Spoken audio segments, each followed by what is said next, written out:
রাসূলের মর্যাদায় আর অন্যদের মর্যাদায় একাকার করে ফেলে। আপনারা কি মনে করেন রাসূলের মর্যাদা আর অন্যদের মর্যাদা সমান না ভিন্ন? এই ভিন্নতা যেন বজায় থাকে। একের মর্যাদাকে যেন আমরা অপরের মর্যাদার সাথে একাকার করে না ফেলি। এই জন্য রাসূলের মর্যাদার আলোচনা শুরু করার আগে অন্যান্যদের মর্যাদা সম্পর্কে আমাদের পরিষ্কার ধারণা নেওয়া দরকার, যেন আমরা একজনের মর্যাদাকে আরেকজনের মর্যাদার সাথে একাকার করে না ফেলি। পবিত্র কোরআনের এক আয়াতে আল্লাহ বলেন, আল্লাহু ওয়ালিয়্যুল্লাযীনা আমানু ওয়া আন্নাল কাফিরিনা লা মাওলা লাহুম। এর অর্থ হলো আল্লাহ পাক রব্বুল আলামিন সমস্ত মুমিন মুসলমানদের ভালোবাসেন, শুধু কাফেরদের ভালোবাসাকারী কেউ নেই। আল্লাহর কাছে সমস্ত মুমিন মুসলমানদের স্তরে স্তরে মর্যাদা আছে, কিন্তু কাফেরদের কোনো মর্যাদা আল্লাহর কাছে নাই। কাজে আমরা সর্বপ্রথমেই মনে রাখি, সমস্ত জগৎবাসী মানুষের মধ্যে আল্লাহর দরবারে কাফিরের কোনো মর্যাদা নাই, আর বাকি সমস্ত মুমিন মুসলমানের সমান মর্যাদা আছে না স্তরে স্তরে স্তরে স্তরে। এখানে এসে কারো মনে প্রশ্ন জাগতে পারে, তাহলে কাফেরে আর মুমিনে পার্থক্য কি? কাফেরের পরিচয় কি আর মুমিনের পরিচয় কি? এই প্রশ্নের জবাবটাও অত্যন্ত গুরুত্বপূর্ণ। কাজেই সবগুলি কথা ধারাবাহিকভাবে বুঝার স্বার্থে আমরা প্রথমেই কাফেরের পরিচয় এবং মুমিনের পরিচয়টা মনে রাখি, যেন কোনো কাফেরকে মুমিন গণ্য না করি আর কোনো মুমিনকে যেন কাফের গণ্য না করি। বিখ্যাত প্রসিদ্ধ একটি হাদিসে উল্লেখ আছে, হযরত জিবরিল ফিরিস্তা রাসূল করিম সাল্লাল্লাহু আলাইহি ওয়াসাল্লামের কাছে জিজ্ঞাসা করেছিলেন, মাল ঈমান, ঈমান কাকে বলে? রাসূল বলে দিয়েছেন, ৬টি কথা বিশ্বাস করার নাম ঈমান। ১ নম্বরে আল্লাহ বিশ্বাস করা, ২ নম্বরে ফিরিস্তা বিশ্বাস করা, ৩ নম্বরে আসমানি কিতাব তথা কুরআন বিশ্বাস করা, ৪ নম্বরে নবী রাসূল বিশ্বাস করা, ৫ নম্বরে তকদীর বিশ্বাস করা, ৬ নম্বরে পরকালের চিরস্থায়ী জীবন। কটা হইল? আল্লাহ বিশ্বাস, ফিরিস্তা বিশ্বাস, কুরআন বিশ্বাস, নবী রাসূল বিশ্বাস, তকদীর বিশ্বাস, আখিরাত বিশ্বাস। এই ৬ কথা যে কোনো যুগের, যে কোনো দেশের, যে কোনো মানুষ বিশ্বাস করে, তারাই আল্লাহর কাছে মুমিন, মুসলমান বা ঈমানদার বলে গণ্য হয়। আল্লাহর কাছে একজন মানুষ মুমিন গণ্য হয়, ঈমানদার গণ্য হয়, মুসলমান গণ্য হয় ৬ কথা বিশ্বাস করে। ৬ কথার কোনো একটা কথা যদি কেউ বিশ্বাস করে, কেউ যদি আল্লাহ বিশ্বাস করে না, কেউ যদি ফিরিস্তা বিশ্বাস করে না, কেউ যদি কুরআন বিশ্বাস করে না, কেউ যদি নবী রাসূল বিশ্বাস করে না, অথবা কেউ যদি তকদীর বিশ্বাস করে না, অথবা কেউ যদি আখিরাতের জগৎ বিশ্বাস করে না, তাইলে সে আর ঈমানদার থাকে না, সে কাফের হইয়া যায়। ক্লিয়ার হইল? ৬ কথা যারা বিশ্বাস করে তারা ঈমানদার, ৬ কথার কোনো কথা অবিশ্বাস করলেই কাফের। দেখেন কথাটা পরিষ্কার হইল। 6 কথার বিশ্বাসীরা মুমিন, আর 6 কথার কোনো কথা যদি কেউ অবিশ্বাস করে সে আর মুমিন থাকে না, কাফের হইয়া যায়। এবার বলুন তো, আল্লাহর কাছে কোনো মর্যাদা নাই কার? একমাত্র কাফের। কাফের ছাড়া যত মুমিন মুসলমান দুনিয়াতে অতীতে ছিল, বর্তমানে আছে, যত মুমিন মুসলমান কিয়ামত পর্যন্ত দুনিয়াতে থাকবে, সমস্ত মুমিন মুসলমানের আল্লাহর কাছে মর্যাদা আছে সমান সমান, না স্তর ভেদে? এবার স্তরটা বোঝার চেষ্টা করুন। মুমিন মুসলমানের মধ্যে সর্বনিম্ন স্তরের মুসলমান হইল গুনাহগার মুসলমান। এর নিচে মুসলমানের আর কোন স্তর নেই। মুমিন মুসলমানদের মধ্যে সর্বনিম্ন স্তরের মুসলমান হলো গুনাহগার মুসলমান। এর উপরের স্তরের মুসলমান হলো নেককার মুসলমান। তার উপরের স্তরের ইমানদার হইলেন অলি আউলিয়াগণ। অলি আউলিয়াগণের চেয়ে মর্যাদায় শ্রেষ্ঠ মুসলমান হলেন সাহাবায়ে কেরাম। সাহাবায়ে কেরামের চেয়ে শ্রেষ্ঠ মর্যাদার অধিকারী ইমানদার হলেন নবী রাসূলগণ। আর সমস্ত নবী রাসূলগণের চেয়ে শ্রেষ্ঠ মর্যাদার অধিকারী হলেন মুহাম্মাদুর রাসূলুল্লাহ সাল্লাল্লাহু আলাইহি ওয়াসাল্লাম। সমস্ত মুসলমানের এই হইল ক্লাসিফিকেশন, এই হইল স্তর ভেদ। সমস্ত ইমানদারদের মধ্যে সর্বনিম্ন স্তরের ইমানদার হইল গুনাহগার মুসলমান। দ্বিতীয় স্তরের মর্যাদাশালী মুসলমান হইল নেককার মুসলমান। তৃতীয় স্তরের মর্যাদাশালী মুসলমান হলেন অলি আউলিয়াগণ। চতুর্থ স্তরের মর্যাদাশালী ইমানদার হলেন সাহাবায়ে কেরাম। পঞ্চম স্তরে নবী রাসূলগণ। আর সর্বোচ্চ স্তরের মর্যাদাশালী ইমানদার হলেন মুহাম্মাদুর রাসূলুল্লাহ সাল্লাল্লাহু আলাইহি ওয়াসাল্লাম। হিসাবটা বুঝে থাকলে এবার বলেন, মুহাম্মাদুর রাসূলুল্লাহ সাল্লাল্লাহু আলাইহি ওয়াসাল্লামের মর্যাদা অন্য কোনো মুমিন মুসলমানের সমান না সর্বশ্রেষ্ঠ? এই জন্য মুহাম্মাদুর রাসূলুল্লাহ সাল্লাল্লাহু আলাইহি ওয়াসাল্লামের সমস্ত সমষ্টিগত মর্যাদাকে এক কথায় বলা হয় সৃষ্টির শ্রেষ্ঠ। মুহাম্মাদুর রাসূলুল্লাহর সমস্ত মর্যাদার সমষ্টিগত মর্যাদাকে এক কথায় বলা হয় সৃষ্টির শ্রেষ্ঠ মর্যাদা আল্লাহ মুহাম্মাদুর রাসূলুল্লাহ সাল্লামকে দান করেছে। আরো যেহেতু 5টা স্তরে বিভক্ত আছে সমস্ত মুমিন মুসলমানেরা, মুহাম্মাদুর রাসূলুল্লাহর নিম্ন স্তরের মর্যাদাশালী হলেন সমস্ত নবী রাসূলগণ। নবী রাসূলগণের নিম্ন স্তরের মর্যাদাশালী ইমানদার হলেন সাহাবায়ে কেরাম। সাহাবায়ে কেরামের নিম্ন স্তরের ইমানদার হলেন অলি আউলিয়াগণ। অলি আউলিয়াগণের নিম্ন স্তরের ইমানদার হলেন নেককার মুসলমানগণ। আর নেককার মুসলমানগণের নিম্ন স্তরের মর্যাদা, এবার আপনারা বলেন, গুনাহগার মুসলমান। কাজে আমরা গুনাহগার মুসলমান থেকে আলোচনা শুরু করি। এরপরে আল্লাহর দরবারে যারা মুসলমান হই না এদের কোনো মর্যাদাই আল্লাহর কাছে নাই। গুনাহগার মুসলমানদেরও মর্যাদা আছে আল্লাহর কাছে।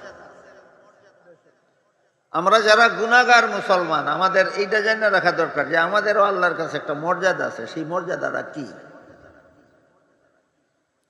এ মর্মে এক হাদিসে রাসূল করিম সাল্লাল্লাহু আলাইহি ওয়াসাল্লাম বলেন, মান কানা ফি কলবিহি মিসকালু হাববাতিন মিন খারদালিম মিন ঈমান দাখালাল জান্নাহ। এর অর্থ হইল, যার অন্তরে সরিষার বিন্দু পরিমাণ ইমান নিয়েও মরণ বরণ করবে, একবারে সামান্য ইমান, এরপরে আর ইমানের স্তর নাই, এরপরে কাফির। মর্ম হল সর্বনিম্ন স্তরের ইমান নিয়েও যারা মরণ বরণ করবে, এদের সারা জীবনের সমস্ত গুনার শাস্তি আল্লাহ দাপে দাপে দিবে। গুনাহগার মুসলমানদের শাস্তি ভোগ করতে হবে, দাপে দাপে শাস্তি দিবেন। পরকালের পথে যাত্রার প্রথম ধাপ হইল মৃত্যুকালীন সময়। মরণের সময় আযাব দিয়া গুনাহগার মুসলমানদের কিছু গুনার কাফারা করাইবে। কবরের আযাব দিয়া গুনাহগার মুসলমানের আরো কিছু গুনার শাস্তি শেষ হবে। হাসরের মাঠের শাস্তি ভোগ করে গুনাহগার মুসলমানের আরো কিছু গুনার শাস্তি ফুরাইবে।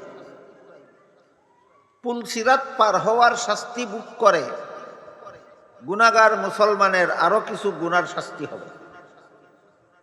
শেষ পর্যন্ত একদল মুসলমান এমন পাওয়া যাবে যারা মরণ কষ্ট, কবরের আযাব, হাসরের মাঠের কষ্ট, পুলসিরাতের কষ্টের দ্বারাও তাদের গুনার শাস্তি শেষ হয়নি। এদেরকে আল্লাহ দীর্ঘমেয়াদের শাস্তির জন্য জাহান্নামে নিক্ষেপ করবে। কেউ 1000 বৎসর, কেউ লাখ বৎসর, কেউ কোটি বৎসর জাহান্নামের শাস্তি ভোগ করবে। শাস্তির মেয়াদ যেদিন শেষ হবে, ধরেন একজন গুনাহগার মুসলমান মরণকালে কিছু মরণের কষ্ট ভোগ করলো, তার গুনার শাস্তি। কবরে কিছু আযাব ভোগ করলো, তার গুনার শাস্তি। হাসরের মাঠে অনেক কষ্ট করলো, তার গুনার শাস্তি। পুলসিরাত পার হওয়ার সময় অনেক কষ্ট করলো, তার গুনার শাস্তি।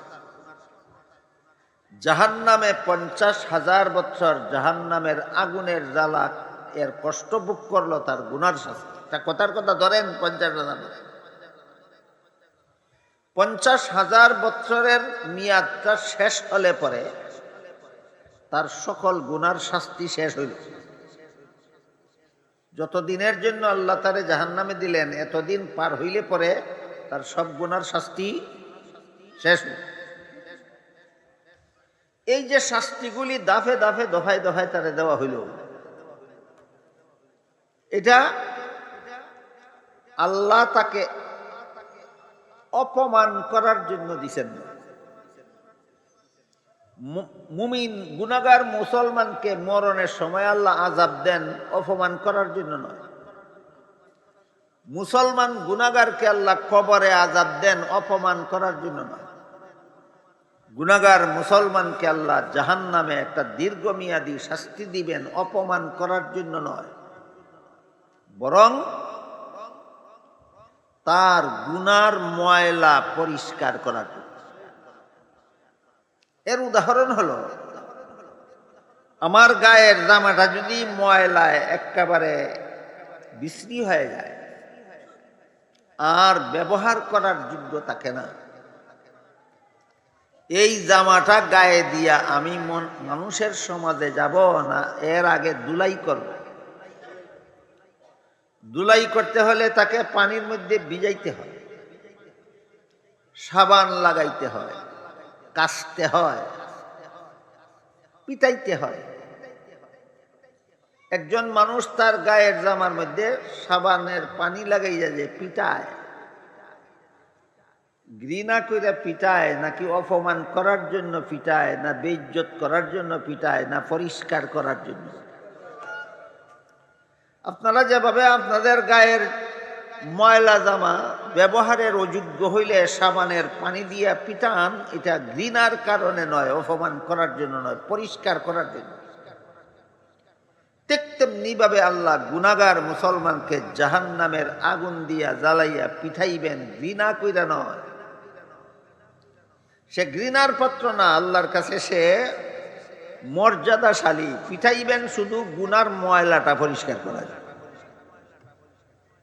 উদাহরণ বুঝে থাকলে বলেন, আপনার ময়লা কাপড় সাবানের পানিতে ভিজাইয়া কিছুক্ষণ পিটানির পরে যখন ময়লা পরিষ্কার হয়ে যাবে, তারপরে কি কাপড়টা আরো পিটাবেন?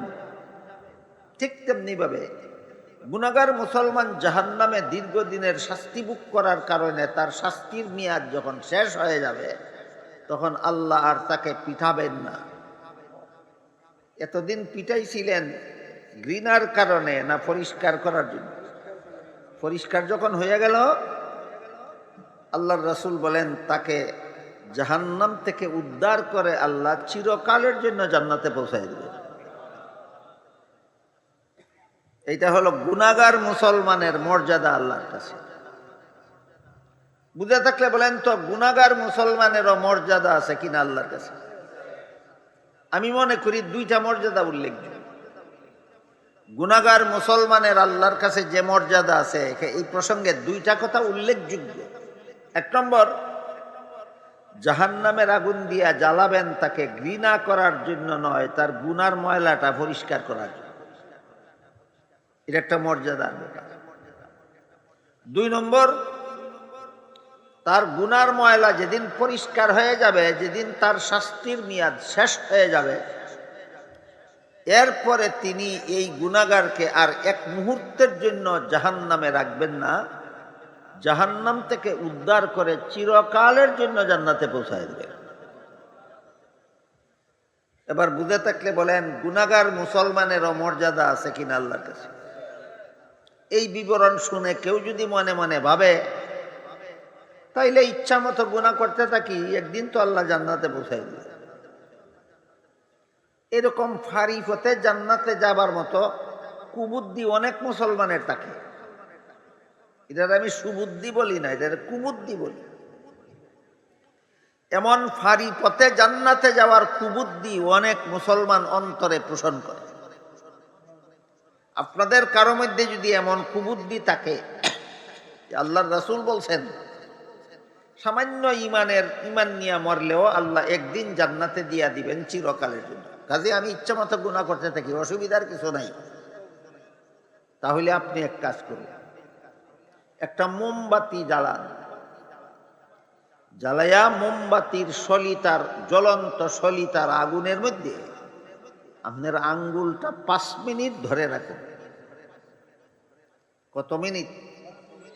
কিসের আগুনে? মোমবাতির আগুনে আঙ্গুলটা 5 মিনিট ধরে রাখুন। আর 5 মিনিট পরে বলুন যে 50,000 বছর জাহান্নামের আগুনে জ্বলার পরে আমার জান্নাতে গেলেও চলবে। আছেন কোনো বাহাদুর? আছেন? পারবেন 5 মিনিট মোমবাতির আগুনে আঙ্গুলটা ধরে রাখতে?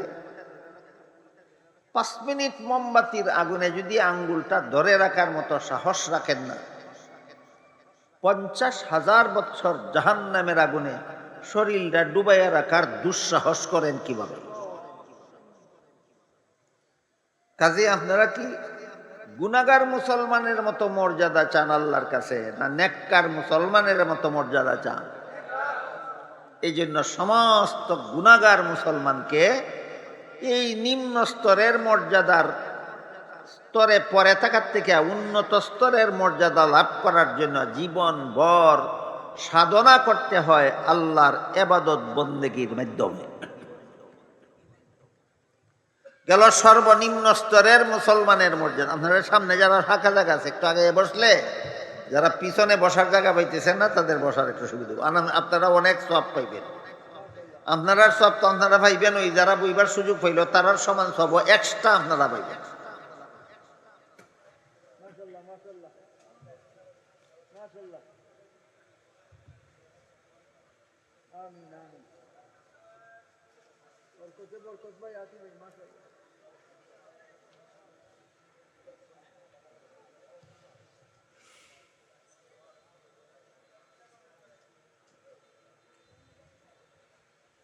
গুনাহগার মুসলমানদের মর্যাদার আরেকটা বিবরণ আপনাদের শুনি।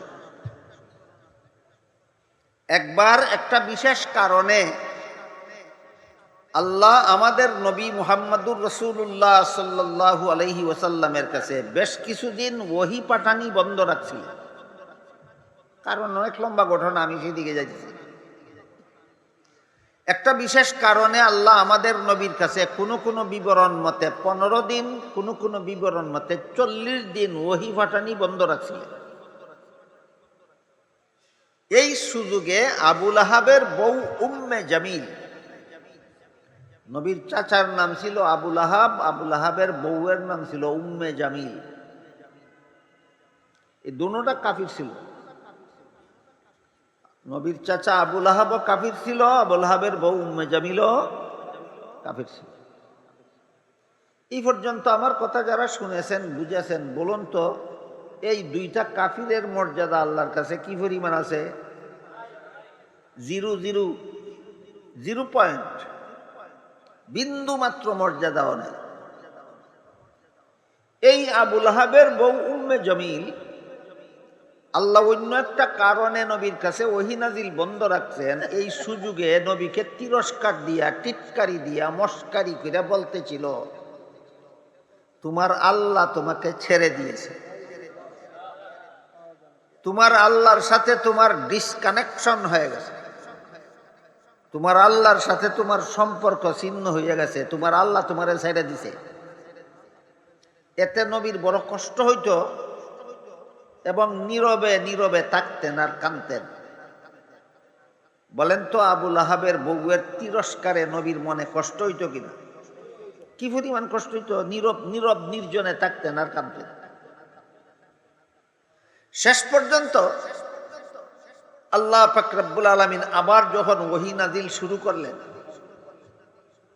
তখন আল্লাহ বলেন, ওয়াদ-দুহা ওয়াল-লাইলি ইযা সাজা মা ওয়াদ্দাআকা রাব্বুকা ওয়া মা ক্বালা ওয়ালাল আখিরাতু খায়রুল লাকা মিনাল উলা ওয়ালাসাউফা ইউতিকা রাব্বুকা ফাতারদা। এখানে আল্লাহ কতগুলি কসম খাইয়া বলেন, আবু লাহাবের বউয়ের কথার মতো আপনার সাথে আমি সম্পর্ক ছিন্ন করছি না। কিছুদিন ওহী বন্ধ রাখছিলাম অন্য কারণে। এই সুযোগে আবু লাহাবের বউ আপনারে তিরস্কার করে যে আপনার মনে কষ্ট দিল, আল্লাহ বলেন আমি আপনার মনটাকে খুশি করে দেব। নবীর মনে কষ্ট দিল আবু লাহাবের বউয়ে, এই কষ্ট দূর করে নবীর মন খুশি করে দিবেন কে? যখন আল্লাহ বললেন আমি আপনার মনটাকে খুশি করে দেব, সাথে সাথে রাসূলুল্লাহকে বললেন, আমার যে সমস্ত গুনাহগার মুসলমান উম্মত গুনার কারণে জাহান্নামে যাবে। একটু আগে শুনলেন যে গুনাহগার উম্মত জাহান্নামে যাবে আল্লাহর ঘৃণার কারণে না গুনার ময়লা পরিষ্কার করার জন্য? গুনার ময়লা পরিষ্কার করার জন্য। আল্লাহ যখন বললেন আপনার মনটাকে আমি খুশি করে দেব, সাথে সাথে নবী আল্লাহকে বললেন আমার যে সমস্ত গুনাহগার মুসলমান উম্মত জাহান্নামে যাবে, সবগুলি গুনাহগার মুসলমান উম্মত জাহান্নাম থেকে মুক্ত না হওয়া পর্যন্ত মনটা আমার খুশি হবেই না।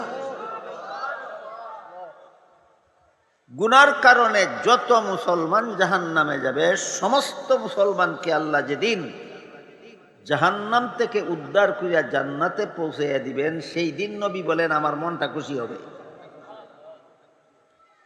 এবার বলেন তো গুনাহগার মুসলমানের মর্যাদা আছে নি আল্লাহর কাছে? গুনাহগার মুসলমানেরও মর্যাদা আছে কিনা নবীর কাছে? আল্লাহর কাছেও গুনাহগার মুসলমানের মর্যাদা আছে, নবীর কাছেও গুনাহগার মুসলমানের মর্যাদা আছে। আল্লাহর কাছে গুনাহগার মুসলমানেরও একটা মর্যাদা আছে বলেই আল্লাহ একদিন এদেরকে মুক্ত করে দিবেন।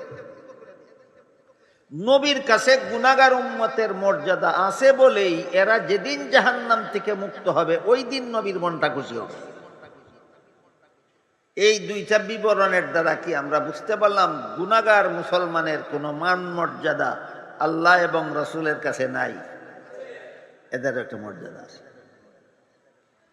এর উপরের মর্যাদা হইল নেককার মুসলমানের মর্যাদা। গুনাহগার মুসলমানের উপরের মর্যাদা রাখার নেককার। নেককার মুসলমান কারে কয়? যারা গুনাহ থেকে বিরত থাকে, অতীত জীবনে গুনাহ করে থাকলে তওবা কইরা ছেড়ে দেয়, ভবিষ্যৎ জীবনে আর গুনাহ করবে না বলে আল্লাহর সাথে ওয়াদা করে, আর মোটামুটি ফরজ ওয়াজিব সুন্নতে মুআক্কাদা আমলটা কোনো রকম করে। এই ধরনের কোন মুসলমান যদি আপনাদের মধ্যে কেউ থাকে, গুনাহ থেকে বিরত থাকে আর বেশি লম্বা আমল করে না, ফরজ আমল, ওয়াজিব আমল আর সুন্নতে মুআক্কাদাটা আমল করে, এমন মুসলমানের বেলায় হাদিস শরীফে রাসূল করিম সাল্লাল্লাহু আলাইহি ওয়াসাল্লাম বলেন, ইত্তাকিল মাহারিম, গুনাহ ছেড়ে দাও, তাকুন আবাদান নাস, তোমার সামান্য ইবাদতই আল্লাহর কাছে অনেক ইবাদত বলে গণ্য হবে। তোমার সামান্য ইবাদতই আল্লাহর কাছে অনেক ইবাদত গণ্য হবে। কি ছেড়ে দিলে? গুনাহ ছেড়ে দিলে।